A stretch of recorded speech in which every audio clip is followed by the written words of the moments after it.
imagina que alguien le hará daño a tu hija. Tenía más de 60 heridas que atravesaban su cráneo. Fue un crimen extraño, chocante y sádico. En uno de los casos, la víctima fue encontrada en el exterior. En la segunda muerte, la mujer fue asesinada en su cama. Su cuerpo estaba en una posición vejatoria. Era una pose muy humillante. En esa comunidad estaban ocurriendo crímenes demasiado terribles y nadie tenía la menor idea de quiénes eran los asesinos. Con sorprendentes similitudes en las muertes recientes, la policía amplía la búsqueda del asesino del área este. Si se trataba de un nuevo asesino serial, habría otra muerte dentro de muy poco.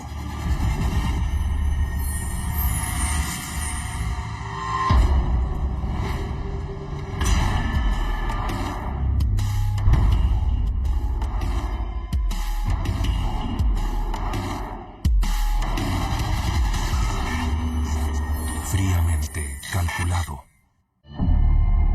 Es 23 de junio del año 1990 en Bellevue, Washington, y la rutina matutina en este suburbio de Seattle se pone de cabeza con una llamada a emergencias. La llamada venía del empleado de un restaurante, avisando que encontró un cuerpo. Entonces se envió una patrulla con oficiales. Él encontró a una mujer muerta, en un estacionamiento detrás del restaurante. La víctima estaba de espaldas y desnuda. Fue golpeada salvajemente. En su cuello había pequeñas marcas de ligaduras. Su cuerpo tenía abrasiones como si hubiera sido arrastrada por el pavimento. No hay señales de lucha.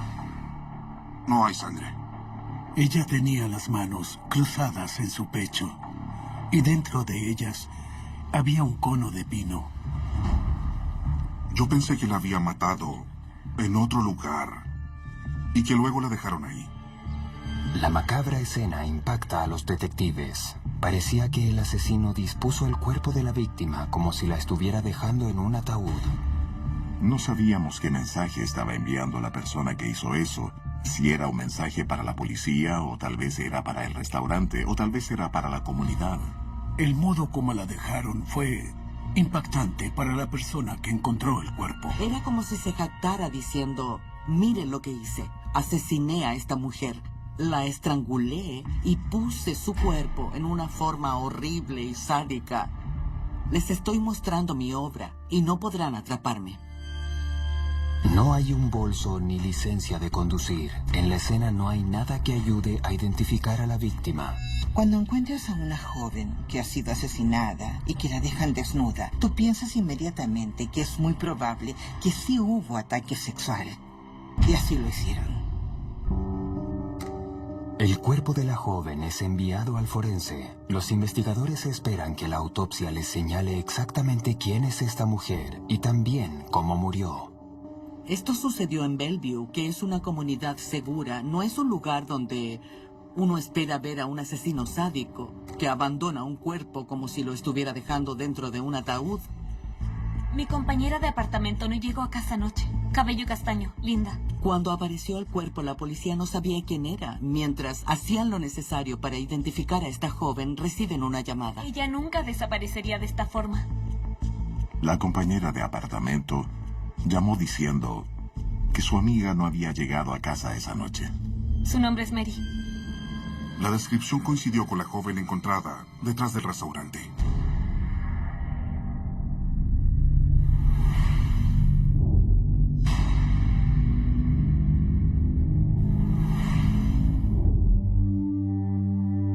A la mañana siguiente, fueron al dentista y le tomaron una radiografía de sus dientes para estar seguros de que era ella. Eso fue terrible. Lo siento.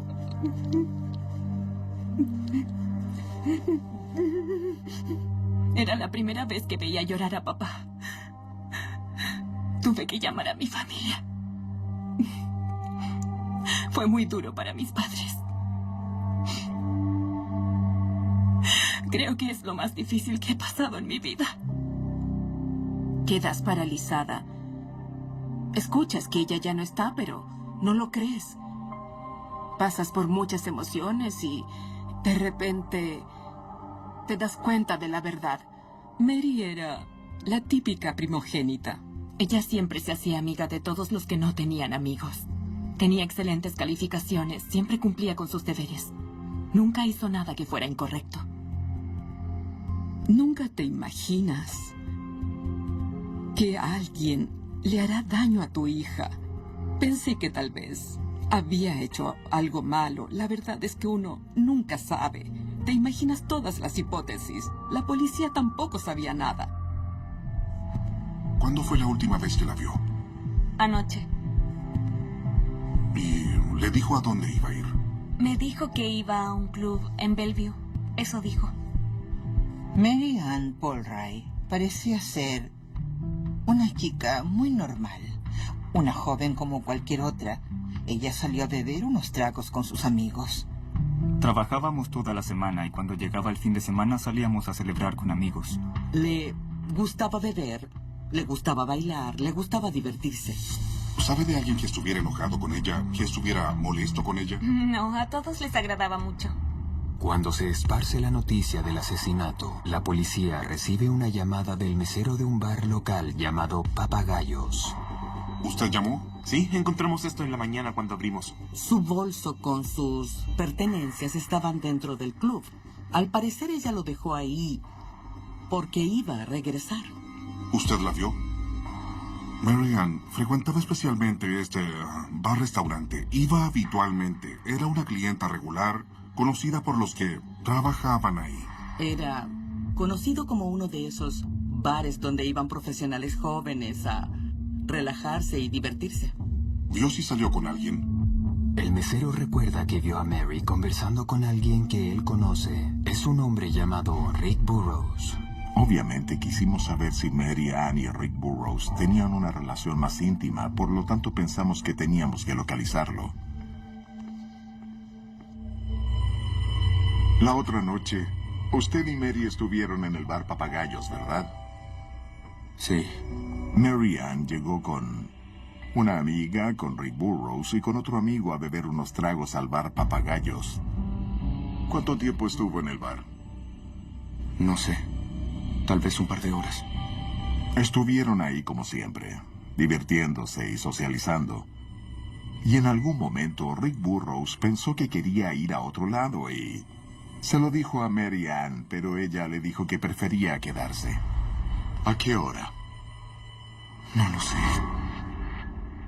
El hecho de que hayan encontrado su auto en el estacionamiento y que su bolso estuviera entre los objetos perdidos del bar Papagayos, no sabíamos por qué. Su cuerpo estaba detrás del restaurante.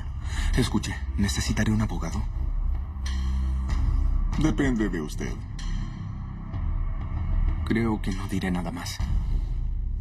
Mientras la policía investiga a fondo a Rick Burroughs, a la estación entran los resultados de la autopsia de Mary Ann Polray. La causa de muerte fue estrangulación. Ella fue golpeada y fue violada luego de ser asesinada. Su cuerpo fue ultrajado. La autopsia también revela que hay material de ADN que podría coincidir con el asesino. Pero no era el tipo de ADN de 1 en 1.000.000 que uno cree. Solo era evidencia del tipo de sangre y no necesariamente era algo decisivo. Era la etapa inicial del ADN. No existían los bancos de datos y tantos otros recursos disponibles como hoy en día.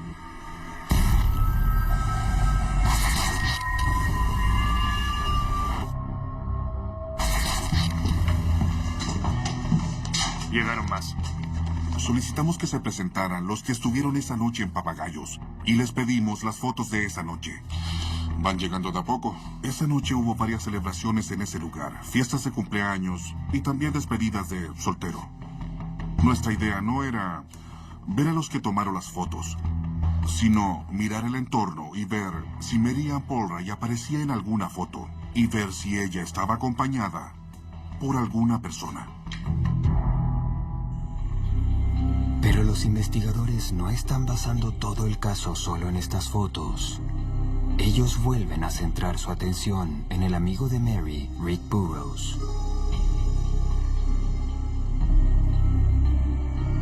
Control 12, son las 10:23 y diviso al sujeto. Seguiré informando. Queríamos averiguar con quiénes se relacionaba esa persona, con quiénes trabajaba, saber cómo era su vida y si tal vez él quería ocultar alguna información que nos llevara a algo más relevante para el caso.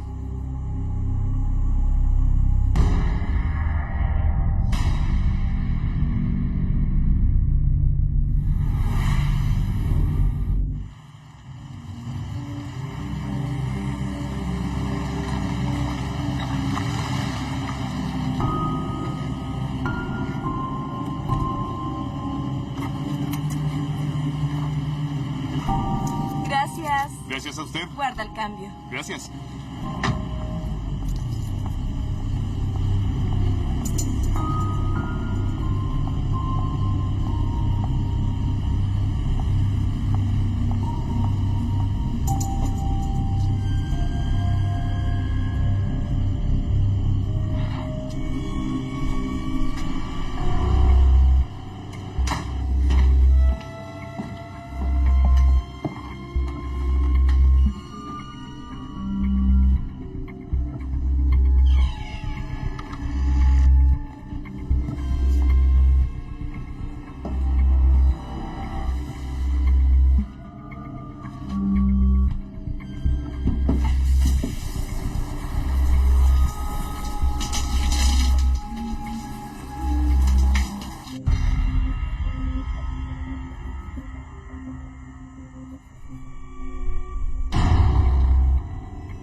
En Bellevue, Washington, el asesinato sin resolver de Mary Ann Polwright tiene a todos preocupados. Todos estaban impactados porque fue un crimen extraño, chocante y sádico. No era el tipo de crimen que ocurría en Bellevue, ya que era un suburbio tranquilo y elegante. Pero Mary Ann Polwright no es la única víctima. ¿Mamá? ¿Mamá?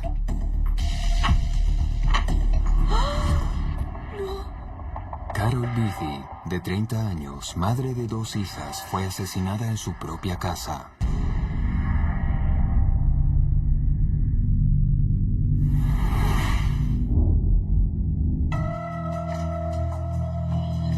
Tenía más de 60 heridas en su cráneo, que atravesaban su cuero cabelludo y su cráneo. Su cabeza fue envuelta por completo dentro de una bolsa. Su cuerpo estaba en una posición vejatoria.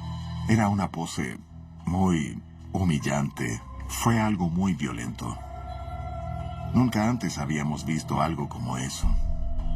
La escena del crimen es una de esas escenas que se quedan grabadas en tu mente por el resto de tu vida y de las que desearías no haber visto fotos, pero parte de mi trabajo es tener que ver esas fotos. Procesamos la escena minuciosamente. Levantamos huellas dactilares en toda la casa. Retiramos las sábanas de las camas, los colchones, las alfombras. Lo recolectamos todo. Los investigadores envían el cuerpo de Carol al forense para que le hagan una autopsia e investigan su historia en profundidad en búsqueda de pistas. Carol tenía 2 hijas de 9 y 13 años. Todo indicaba que llevaba una vida normal. Ella trabajaba como mesera en un bar. Al parecer tenía muchos amigos. No era el tipo de persona que provocaría ese nivel de ira.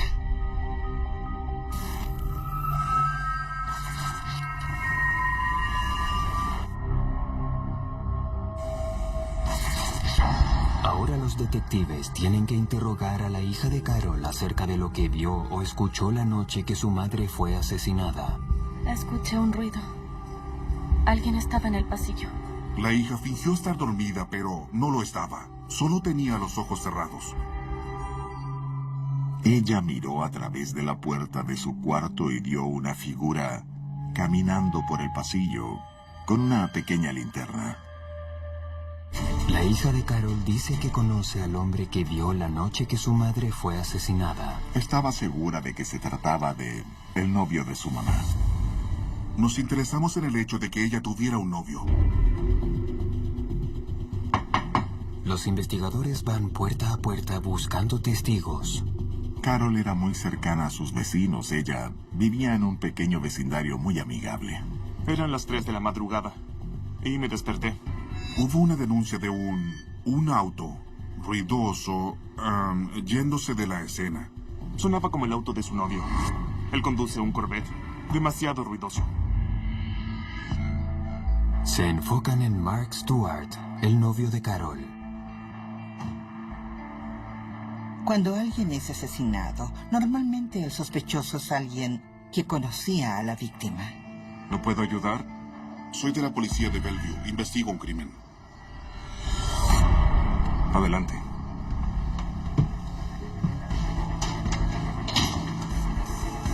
¿Usted y Carol han tenido problemas o alguna pelea?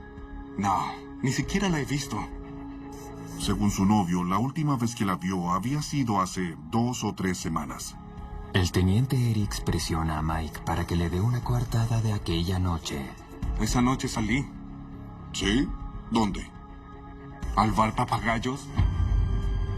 Supuestamente él se enteró de la muerte de Carol cuando estaba en el mismo restaurante donde Mary Ann Polray fue vista por última vez. ¿La conexión con Papagayos es una coincidencia o algo más? Por las declaraciones de los testigos que ubicaban a Mike en la escena del crimen, él se convirtió en un fuerte sospechoso. La hija de Carol, de 13 años de edad, asumió que era él quien estaba en el pasillo de su casa. Por la denuncia de un auto bullicioso saliendo del área y el hecho de que, según los vecinos, él tenía un auto bullicioso, sin duda que el novio de Carol era un buen sospechoso. Hay algo que puede descartarlo como sospechoso. Una muestra de ADN. Está bien. Sí. Vamos. No sabíamos si él era o no el perpetrador, pero le pedimos que fuera a la estación de policía con nosotros. Toman el ADN del sospechoso y esperan a ver si coincide con las cosas de la escena del crimen de Carol Beatty. La búsqueda del asesino de Mary Polray queda paralizada y la vigilancia a Rick Burroughs no da ningún fruto. No queríamos meterlo en la cárcel basado solo en la evidencia circunstancial que teníamos y sin ninguna evidencia física. Así que lo dejamos ir. Y ese no es el único punto muerto en la investigación del caso de Mary Polray. Conseguimos y miramos unas 40 o 50 o 60 fotos. No había ninguna imagen de Mary Ann en compañía de algún sospechoso. La policía tampoco puede localizar a Mike Stewart, el novio de Carol Beatty, en ninguna de las fotos. Las fotos fueron distribuidas, pero no surgió ninguna información de eso. Mientras tanto, los investigadores interrogan a los amigos, la familia y los compañeros de trabajo de Carol para ver si pueden fortalecer el caso en contra del novio. Entonces, ¿conoce a Mike? Sí. Carol y Mike terminaron hace poco y para ella fue triste. Carol le envió rosas negras porque él tuvo un amorío con una chica y ella se enteró. Un amorío del cual el novio de Carol convenientemente no les habló a los investigadores. Por todas esas razones, investigamos a fondo a su novio como el potencial asesino. Entonces, un perito que inspeccionaba las cosas recolectadas del cuarto de Carol Beatty encuentra algo que podría ser una posible pista. Una de las sustancias encontradas en la escena del crimen eran manchas de semen en su cubrecama. Si esa mancha coincide con la muestra de ADN tomada de Mike, su principal sospechoso, la policía podría estar un paso más cerca de arrestarlo por el asesinato de Carol Beatty. Ahora, la policía analiza una posible conexión entre los dos casos, pero no llegan lejos. La policía dijo que no pensaba que estos dos crímenes estuvieran conectados porque había diferencias. En uno de los casos, la víctima fue encontrada en el exterior. En la segunda muerte, la mujer fue asesinada en su cama. Eso fue suficiente para que la policía pensara que eran dos crímenes separados. En el caso de Carol Beatty, los investigadores tienen un fuerte sospechoso que es su novio Mike Stewart. Comparé la muestra que nos dio Mike Stewart con la que encontramos en el cubrecamas. ¿Y? No coincide. Entonces, para nosotros quedó totalmente descartado como sospechoso. Mike Stewart, el mejor sospechoso en el caso del asesinato de Carol Beatty, ya está descartado. Y ahora, tanto ese caso como la búsqueda del asesino de Mary Ann Polwright se estancan.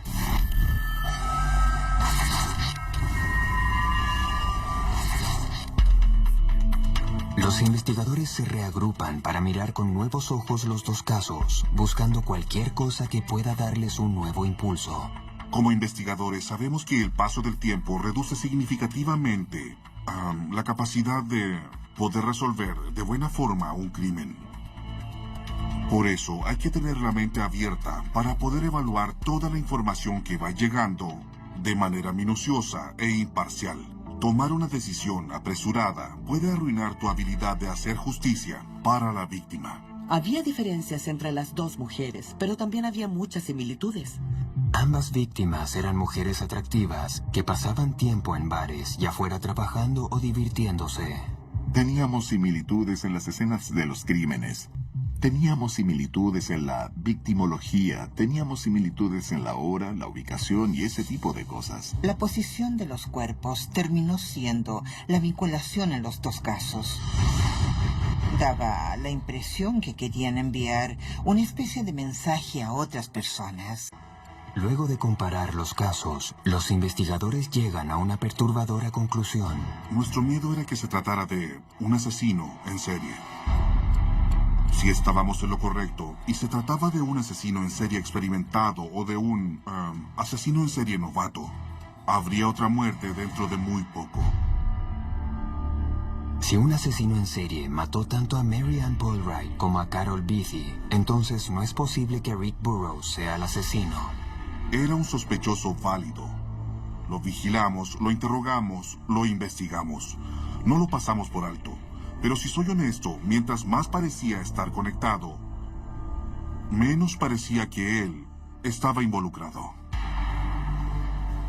Los asesinatos de estas dos mujeres, uno después del otro, en la misma área de Seattle, marcan los titulares. Al mismo tiempo, creo que en algún momento la prensa también comenzó a hacer una conexión. Los medios incluso le pusieron un apodo al asesino, el asesino del área este. La cantidad de información que se dio al público por la brutalidad de estos horrendos crímenes fue terrible. La gente estaba aterrada y la policía trataba de calmar a la comunidad. Trataba de que la gente no cayera en el miedo y en el pánico, pero la histeria aumentaba.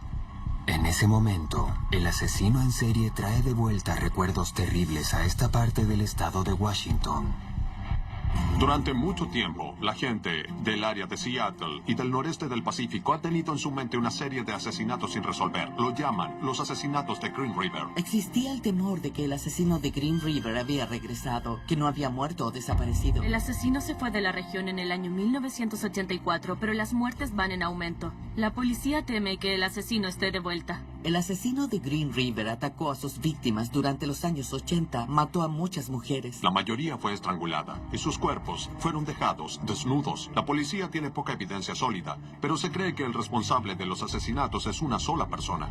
Sin embargo, sería ilógico e impropio desde una perspectiva de investigación tener una mirada cerrada y excluir la posibilidad de que se trate de un imitador o que se trate de muchos sospechosos. Nosotros no podíamos creerlo. Esto estaba volviendo a pasar. Esta fue una gran historia. Entrevistábamos a la gente de esas comunidades para averiguar cómo se sentían y si tenían miedo. Esto generó una gran cantidad de pistas.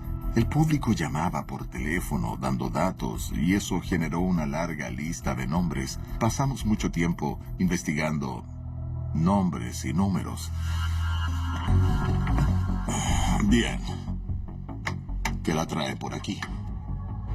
Es por un hombre que ella conocía. Tal vez no sea nada, pero salieron un par de veces. De todos esos nombres y teléfonos que acumulamos, un nombre apareció una y otra vez en el caso de Mary Ann. Ese nombre era David. ¿Sabes si pasó algo? Me contó que fue un quiebre poco amistoso. pero rastrear a este nuevo potencial sospechoso podría ser difícil. Ninguno de los amigos de Mary Ann lo conocía mucho, solo sabían que se llamaba David. Por eso nos fue difícil tratar de identificar quién era. Tenía unos ojos muy oscuros e intensos. Te clavaba la mirada. Estuve con él una vez, pero no lo olvidaré.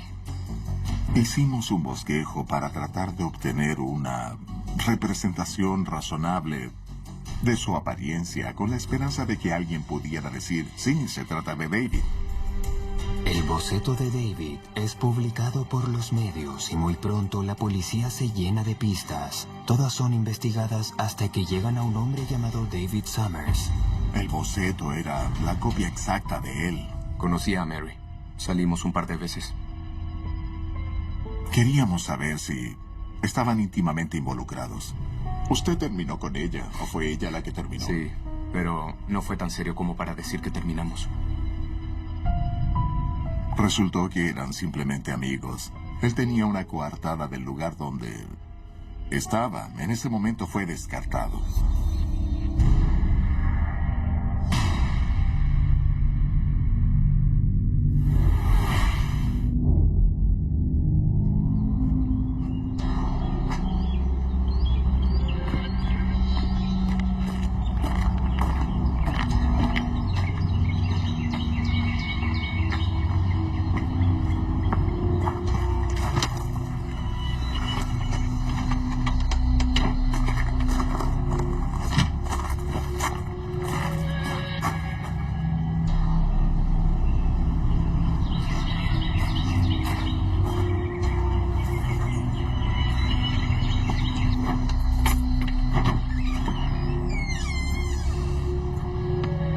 ¿Randy? ¡Randy!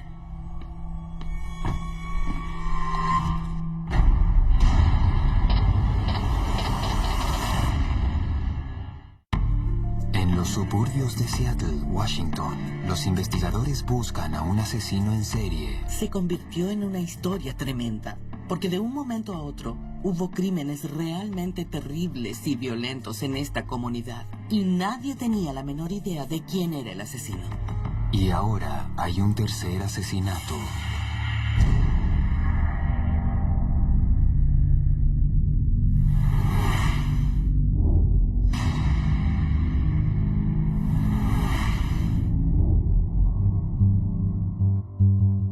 Recuerdo esa noche como si fuera el día de hoy.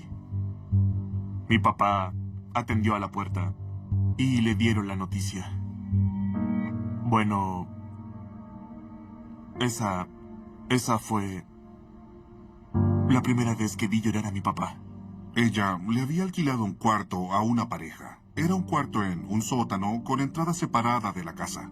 La policía recibió la llamada de su arrendador. Él y su esposa no la habían visto desde hace varios días, y luego de una inspección más detallada, descubrieron el cuerpo en la cama de ella. Todo se paralizó. Entras en una incredulidad. Es como entrar en una pesadilla. Uno nunca se imagina que algo así te va a ocurrir. Debíamos tener fe en el sistema legal, en la policía y en los detectives que trabajaron en el caso. Y cuando los investigadores entran a la escena del crimen, inmediatamente se les hace familiar. El asesino vuelve a colocar a la víctima en una pose para causar un gran impacto. Era una escena horrible, horrible. En sus brazos estaba el libro El goce de amar.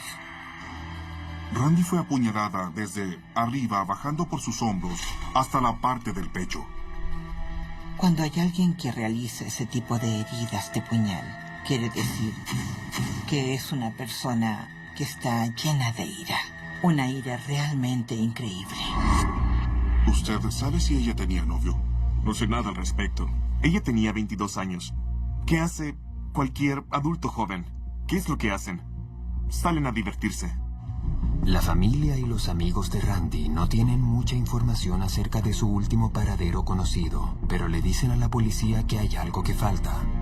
Randy tenía un anillo en particular que su abuela le había regalado.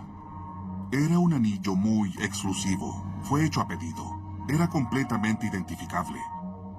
Era un anillo único. Y no estaba en la escena del crimen.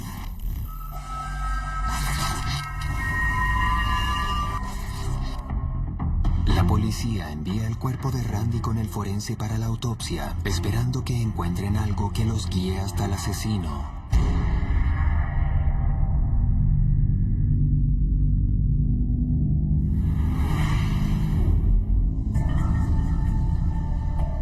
Yo diría que se confirmaron nuestros peores temores. Cuando se encontró el cuerpo de Randy, no tuvimos duda de que esto se trataba de algo grave. Existía mucho miedo porque el asesino parecía estar fortaleciendo sus ataques. ¿Que si yo tenía miedo de sufrir un ataque sexual? Sin duda alguna. Yo vivía sola en una casa en Bellevue y de un momento a otro tuve mucho miedo. No se sabía quién era el asesino ni quién sería su próxima víctima. La autopsia demuestra que Randy fue atacada sexualmente y encuentran algo que probablemente podría guiarlos hasta el sospechoso. Recolectamos fibras y recolectamos cabellos y, dentro de todo lo que tomamos de la escena del crimen, encontramos cabellos atribuibles a una persona afroamericana. En los 3 casos, los novios y los cercanos a las víctimas eran todos hombres blancos, entonces nos preguntamos a quién podía pertenecer ese cabello. Los investigadores interrogan a los amigos de Randy en busca de una pista que los lleve al asesino y descubren una importante conexión. Ella, al igual que las otras 2 víctimas, fue vista por última vez en un bar-restaurante. Alguien en la vida de ella quizás estaba molestándola o algo así. ¿Se refiere a un novio? No. Pero sí había un tipo. Ella dijo que su nombre era George Russell. Pero no tenían una relación de salir juntos. Al parecer no había nada que indicara que tenían una relación romántica. Solo se veían ocasionalmente, con amigos en común. Ella comentó que es un tipo muy guapo. Un chico negro, muy bien vestido. Eso fue muy llamativo por lo del cabello de un afroamericano que fue encontrado en la escena del crimen del caso Levin. La policía cita a Russell para interrogarlo. Él tenía una larga lista de crímenes menores: robos, entradas forzadas, ausencia escolar y arrestos por drogas. Necesito hablar con usted acerca de un caso en el que estamos trabajando. Está bien. Los ayudaré en lo que pueda. Gracias. Hay algo que necesito que vea. Era una persona encantadora y tenía mucha locuacidad para conversar. Hacía que la gente se sintiera cómoda con él. ¿Conoce a esta mujer?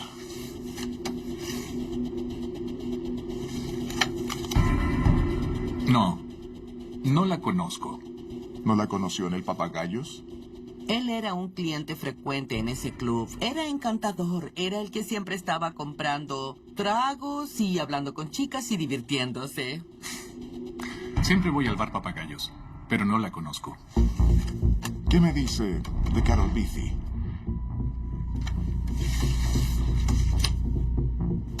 ¿O de Randy Levin? No conozco a ninguna de ellas. Eso es curioso, porque Randy lo conoce. O lo conocía. Ella está muerta. La asesinaron. Se puede decir que George se sintió acorralado. En ese momento se cerró, dijo que quería a un abogado y que no respondería ninguna pregunta más. A menos que esté arrestado, me voy a ir. Claro. Puede irse.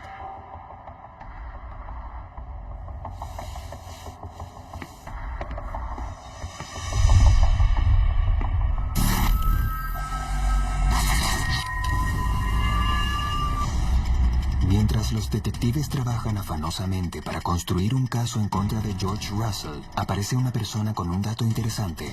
Una de las cosas sabidas por todos los investigadores, especialmente en las investigaciones tan intensivas como lo fueron estas 3, es que la gente tiene más información de la que piensa que tiene, pero el nivel de miedo que sacudía el área de este condado de King durante ese verano era extremadamente alto. Es por un anillo que alguien me regaló. Ella dio una descripción muy clara del anillo que pertenecía a Randy Levine. Fue como un rayo caído del cielo.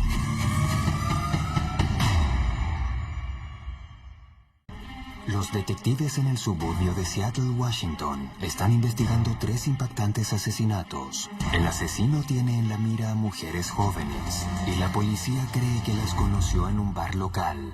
Una semana después del asesinato de Randy Levine, una mujer le habla a la policía acerca de una pieza clave de evidencia, una que podría vincular a Randy Levine con el principal sospechoso. Entonces conocí a George. Ella indicó que luego de que se publicaran los homicidios, George intentó salir con ella en una cita, pero la dejó plantada y luego la llamó para pedirle disculpas. Él me dijo que tenía algo para mí como una ofrenda de paz. Era un anillo. Me dio un anillo. Le pedí que me describiera el anillo para saber cómo era y ella me dio una clara descripción del anillo que pertenecía a Randy Levine. Entonces le pregunté si todavía lo tenía en su poder. No quise quedármelo. Me causaba una especie de escalofríos. El anillo desapareció, pasó de mano en mano. Ella me dijo que en realidad no quería nada de parte de George porque él le causaba miedo. Entonces ella le dio el anillo a una amiga. Esa amiga se lo dio a otra amiga que se fue de viaje a Florida. Necesitaba dinero para cruzar el país y finalmente vendió el anillo en una tienda de joyas de la costa este. Los detectives en Washington rastrean a la persona que vendió el anillo y obtienen el nombre de la tienda de empeños de Florida donde fue vendida la joya. Es una amatista. Fue hecho a mano.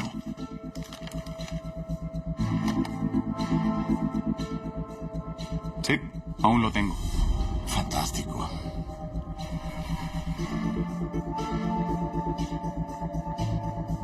Sí, aquí está.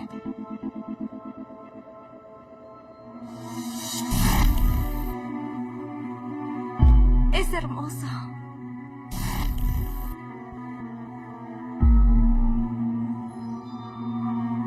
Toma, esto es para ti. Eso fue increíble. Resultó que ella tenía familiares que vivían en Florida y que condujeron 2 horas hasta la estación de policía e identificaron el anillo de Randy. Esa joya se convirtió en una conexión muy importante entre la víctima y George Russell. Después de eso, la policía consigue una orden de registro para la casa de George Russell. Él tenía libros de investigaciones de escenas de crímenes dentro de su morral y también tenía otras cosas como pedazos de cuerda. Nos pareció que ese era su bolso de uso diario. Todo empezó a calzar en su lugar de acuerdo a nuestras sospechas. Mientras se enfocan en Russell, interrogan a sus amigos y uno de ellos en particular les llama la atención. Él nos dijo que la noche que asesinaron a Mary Ann Polray, había estado en un bar de Bellevue, donde vieron por última vez a Mary Ann y George Russell estaba ahí. George le dijo a su amigo que había una chica a la cual quería impresionar y le pidió la camioneta para ir a dar una vuelta. Algo reacio, su amigo le pasó las llaves. Pero no le devolvió la camioneta hasta la mañana del día siguiente. La policía inspecciona la camioneta en búsqueda de evidencia del asesinato. El interior era un desastre. Había mucha cantidad de una sustancia roja dentro del vehículo que resultó ser sangre de Mary Ann Polray. La teoría más verosímil es que George salió esa noche junto a Mary Ann desde el bar Papagayos y que en algún momento tuvieron un altercado dentro de la camioneta. Era como el guión de una película. Estas son mujeres que salieron a divertirse, fueron a este club y se toparon con este aterrador asesino en serie. Oye, saldré un momento a tomar aire. ¿Puedes cuidar mis cosas, por favor? Sí, claro. Gracias. Bien. Pienso que toda su vida de diversión y de simpatía era una simple manipulación. No sé por qué, pero él tomó la decisión de que no se iba a resistir al deseo que crecía en su interior.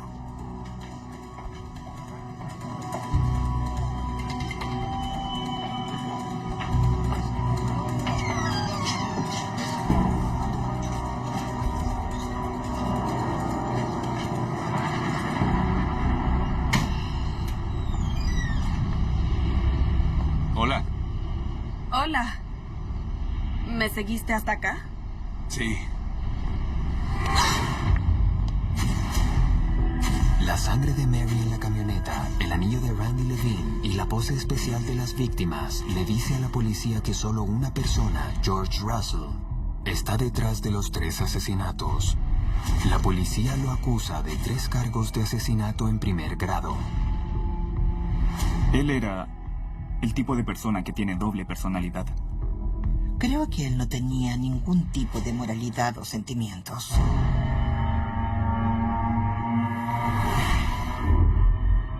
Asistí a las audiencias y estuve durante todo el juicio.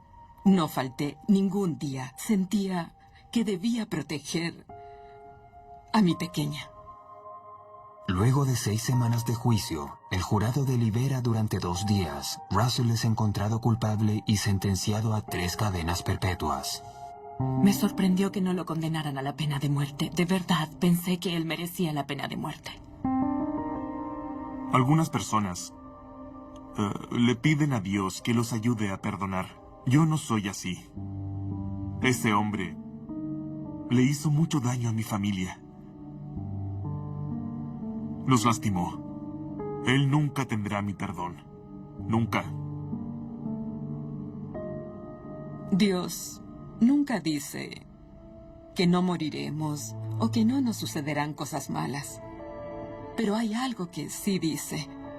Y eso me da consuelo. Hasta el día de hoy. Y es saber que ella está en el cielo.